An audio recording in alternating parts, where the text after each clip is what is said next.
Hello everyone and welcome to Katharine's Creatures. This is episode 16. In this series I get to kind of discuss and kind of teach you about various mythological beasts, beings, and the like pulled from mythos all around the world. And I always like to begin by prefacing that I am not a linguist. And if I mispronounce anything, I do apologize in advance. That is not my intent to offend. I am doing my best. Today I'm going to kind of focus on two different sea creatures, one more or less inspired the other. The first one is an Old Norse name called Hafgufa, and it's an Icelandic and Helluland creature, and with many sea creatures as we're focusing on right now. Think of this massive, giant, monstrous entity that comes out of the water and preys on large creatures like whales and sharks and other things that at the time the sailors and seafarers would have already been well aware and maybe even intimidated by. But having another monstrous creature that is even larger that can consume a whale, that would be terrifying. So the Hafgufa is, like I said, from the Icelandic Helluland area. And it came about in the writing where it was described that there was this, what happened to be this creature's carcass floating on the water. And it was so large that people misidentified it and thought it was an island until later they discovered it actually was a body of this giant creature. And since that time that the mythos behind that creature began to develop, its name actually kind of translates to sea reek, or sea streamer. So for all we know, it's kind of sea serpent-like in shape, though they never really truly specified its form outside the fact it was massive. The other things they theorized at the time of this, in this mythos, was that the Hafgufa would chum the waters by vomiting into them, and then because of all the yummy stuff and that they threw up, it would coax other creatures like sharks close to it, and then from there it would attack and eat those other larger predators. Now, over time, another creature arose, kind of overlapping in the Scandinavian lore.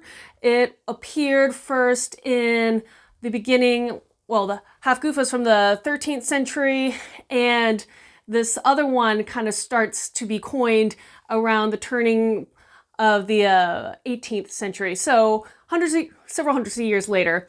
And this other one is the Kracken. So it is a very modernized, familiarized creature that you may have heard of before. You may have seen it in other shows, TVs, movies, read about it in other fantasy books because it's used a lot. Now, the Kracken, again, comes from the Scandinavian folklore of the time, and it was first written about by a man creating a travel log called Francisco Negri. And after he kind of described this giant monster he termed the Kraken, it later on was put into a natural history of the time because people all of a sudden believed this creature truly existed.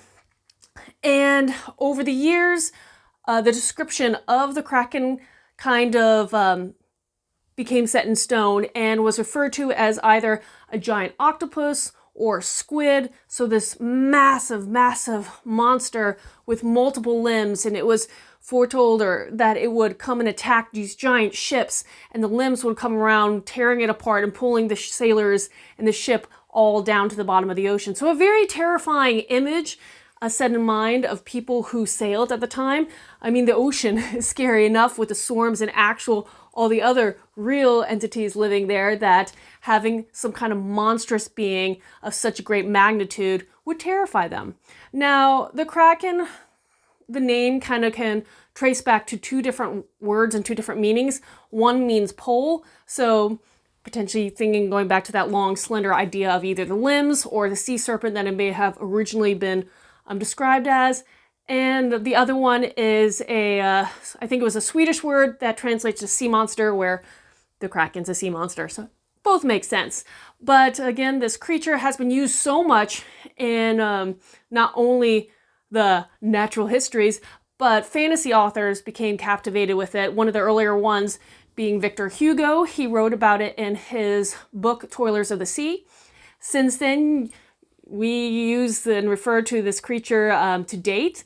Even movies like Pirates of the Caribbean, the Kraken was in one of those films as well. So a lot of fun mythological creatures kind of all can come back to the idea of this octopus or this giant squid creature, which, fun fact, its orientation probably was due to a sighting of an actual giant squid.